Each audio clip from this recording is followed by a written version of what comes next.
자, 두 번째 썰 한번 가보도록 하겠습니다. 댓글 컨텐츠고 영상 제목: 전 친동생한테 코인 투자 유도 사기 당할 뻔했습니다. 안 넘어가서 다행이지, 넘어갔으면 아내와 딸 모두 잃을 뻔했네요. 친동생과 전연했습니다. 라는 영상에 달린 댓글입니다. 아이고, 큰일 날 뻔했네요. 정말 그 친동생은 어떻게 하다 저런 데 빠져가지고 하나밖에 없는 형을 정말 좀 담그려고 했는지. 여러분, 이렇게 불경기일 때는요, 뭘 조심해야 되냐면, 오랫동안 알고 지낸 사람은 무조건 좋다고 따라서는 안 돼요. 그러니까 아는 사람을 조심해야 돼요. 아는 사람을. 한국 사람이 취약한 게 뭔지 아십니까? 약점이 굉장히 많은데 그 중에 약점 중에 하나가 뭐냐면 정이 약하다는 거예요. 정이 약한 거는 절대 좋은 게 아닙니다. 한국 사람들은 기본적으로 익히 오랫동안 알고 지낸 사람한테 냉정하지 못합니다. 관대하죠. 이 정이라는 게 무서운 게 뭐예요? 서로가 좋은 게 아닌가. 자주 봤으면 서로 이해하고 도와주고 좀 봐주고 해야지. 이게 정 아닙니까? 그렇지 않습니까? 근데 요즘 사회는 이 정이 과연 좋다고 얘기할 수 있을까? 우리 정 때문에 괜히 잘못 알고 지내가지고 험한이 당하고, 아니면 괜히 엮여가지고 뭐 범죄에 가담한다거나, 아니면 괜히 그 사람한테 알고 지내서 그 사람 믿고 뭔가 같이 했다가 돈 날려먹고, 이런 거 엄청 많이 있지 않습니까?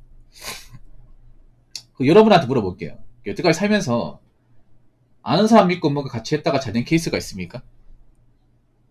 그 사람이 같이 하자고 해서 뭐 사업을 같이 한다거나, 투자를 같이 한다거나, 아파트 분양을 같이 한다거나, 뭐 그렇게 해서 잘 된 케이스가 한 번이라도 있습니까? 저부터 얘기할까요? 전 단 한 번도 없어요.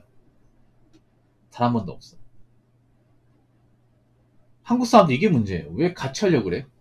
왜 남들이 하면 따라 하려고 그래요? 투자도 그래. 투자 같은 것도 자기들이 뭔가 알아보고 자기들이 뭔가 주도해서 결정하는 게 아니라 남들이 하니까, 남들이 그걸 돈 벌었다 하니까 따라 해가지고 같이 달려보는 거 정말 많잖아, 여러분.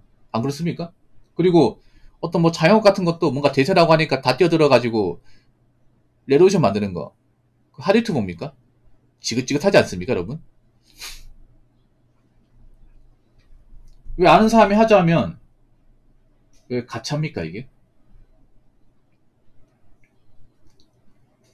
이럴 때는 아는 사람을 좀 있잖아요. 무조건 신뢰하는 게 아니라 경계하셔야 돼요. 경계.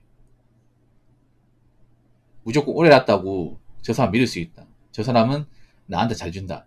이렇게 생각하시면 안 돼. 사람은 환경에 따라, 처지에 따라 얼마든지 변할 수 있습니다. 여러분, 정이라는 거 뭐 10년, 20년 뭐 그딴 거 그렇게 중요하지 않습니다, 이거. 오히려 더 쉽게 깨질 수 있습니다.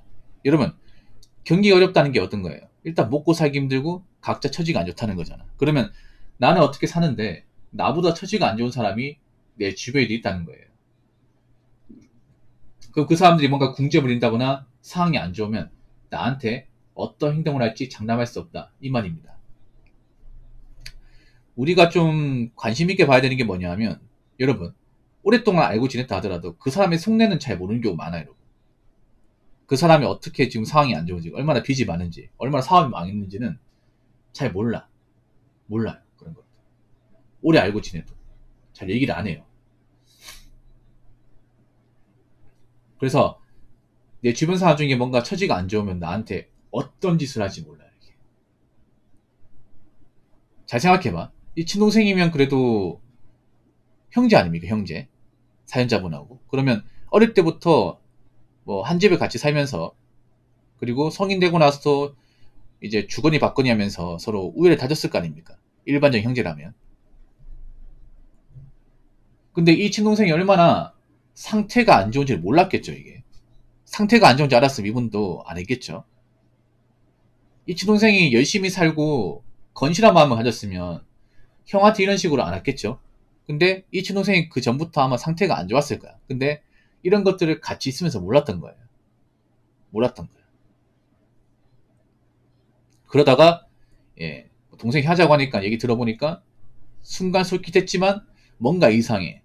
뭔가 동생 요즘에 하고 다니는 거 보니까 상황이 안 좋아. 얘기 들어보니까 빚도 많고 뭐 직장도 안 다니고 문제가 많아. 그래서 아마 발을 빼신 것 같아요.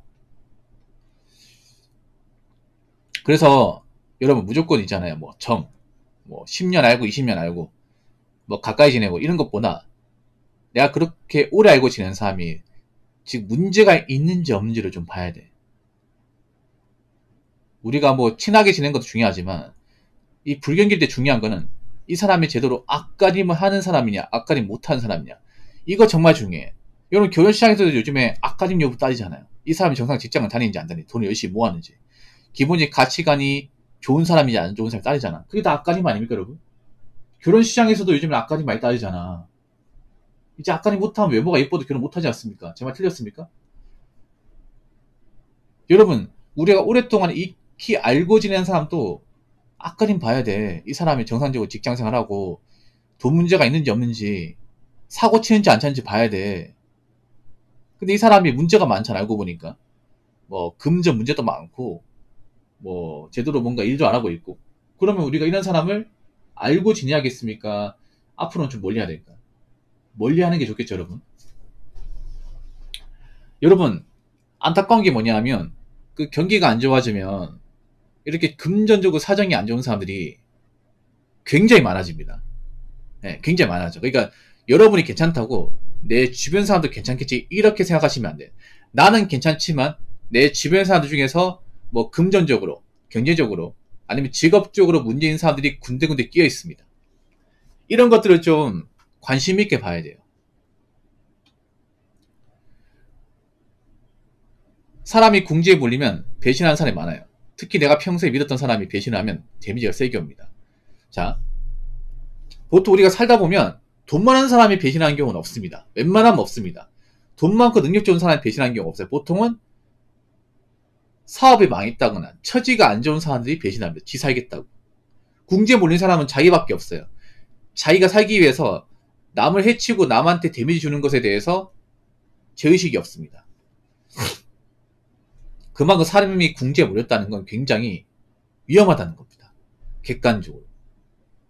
근데 보통은 그렇게 궁지에 몰린 사람이 어떤 사람한테 배신 때리냐 하면 친하게 지낸 사람들, 익히 아는 사람들, 가족 같은 사람들한테 배신합니다. 왜냐? 내가 처지가 안 좋아도 오랫동안 알고 지낸 사람은 날 믿고 내 부탁을 들어주기 때문에 그래서 배신당하는 거예요. 우리나라 사람들이 그런 게 있어요. 처음 본 사람들한테 어떤 부탁이 있으면 거절합니다. 거절 잘하죠. 근데 오랫동안 알고 지낸 사람한테는 거절을 못해. 왜냐? 정이 깊다 보니까. 그렇죠 여러분? 근데 앞으로는 좀 다르게 봐야 돼요. 아무리 오래 알고 지냈다 하더라도 좀 문제가 있으면 멀리하고 거절해야 됩니다. 거절도 정말 당당하게 해야 돼요. 아시겠죠? 이제는 뭐 정이 좋고 뭐 친구 사이 좋고 이런 것보다 내 주변에 얼마나 이제 정상적으로 사는 사람들이 있냐 이것도 살펴봐야 됩니다. 안타깝지만 뭐 이렇게 얘기하는 사람도 있어요. 부모님 어떻게 사람 앞가림만 가지고 뭐 능력만 가지고 사람 판단합니까 하는데 이런 불경기일 때는 봐야 됩니다. 꼭 봐야 돼요. 그래야 내가 험한 거를 안 당합니다. 이런 험한 사회에서는 내가 뭐 사람들 때문에 덕을 얻는 것보다 내가 괜한 사람들 때문에 뺏기지 않는 거, 내가 실을 당하는 것을 이제 안 겪는 게 낫습니다. 자, 댓글 한번 읽어보도록 하겠습니다. IMF 때 가족 보증 잘못 서줬다고 전재산 날려먹고 힘들게 사는 경우도 있었죠. 그때도 어려운 시대를 이용한 가족, 친인척, 지인 간의 범죄도 많았었죠. 라고 적어졌습니다. 그렇죠. 경기가 어려우면 이런 아는 사람을 이용하는 범죄가 많아집니다. 예. 보증 같은 경우에도 보통 보증 누가 서주냐면 보통은 이제 익히 오랫동안 알고 지낸 거래처나 아니면 형제지간. 예. 보통 그런 경우 많아요. 이제 아버지 형제 중에 사업하는데 어렵다고 도와달라 해가지고 술김에 뭐 사인해주는 경우, 도장 찍어주는 경우, 아니면 뭐 거래처가 힘들다 해가지고 오랫동안 알고 지낸 거래처인데 이번만 막으면 된다 해가지고 이름만 좀 명의만 좀 빌려줘 해가지고 사인해주고 그냥 도장 찍어주고, 그러니까 그런 경우 많아요. 그 당시에는 보증인지 몰랐는데 시간 지나고 나서 보증이었구나 아는 경우 많아요. 그냥 그런 거예요. 보증서라고 해서 보증서 준 경우도 있지만, 그냥 내가 돈을 빌리는데 명의만 좀 빌려줘. 뭐 사인만 해줘. 도장만 찍어주면 내 별거 아니야. 이렇게 해서 나도 모르게 보증서 준 경우도 많아, 이게. 진짜. 다 하고 나니까 보증인지 알게 되는 거야. 예. 물론 요즘에는 보증서 준 사람도 없겠지만, 그러니까 그런 거야. 야, 도장 하나만 좀 빌려줘. 인감 도장 하나만. 그것만 쓰면 돼. 사인만 좀 해줘, 사인만. 네 이름 사인만 해주면 이것 좀 해결할 수 있을 것 같아. 그런 식으로 부탁 거절하지 못하고 도장 찍고 사인해줘가지고 나중에 이제 그 사람 빚 못 갚으니까 나한테 빚이 넘어와서 우리 집안에 폭삭 망하는, 예, 그런 일이 굉장히 많았죠. 여러분, 이래도 정이 좋습니까? 이래도? 물론 정이 나쁘다 볼 수 없지만, 여러분, 제가 얘기했죠. 좋은 점과 나쁜 점 구분해야 된다고. 한국은 좋은 점도 있겠지만 나쁜 점이 많아요. 나쁜 점은 이런 불경기일 때 싹둑 잘라내야 됩니다. 그래야 내가 안 당하고, 내가 안 당하기 때문에. 이럴 때는 여러분, 정이라고 다 좋은 게 아니라 좀 기본적으로 뭔가 문제가 있는 사람이 있으면 그런 상가의 정을, 네, 끌어낼 줄 아는 그런 강단도 필요합니다. 아시겠죠? 자, 이상으로 두 번째 썰 마치도록 하겠습니다.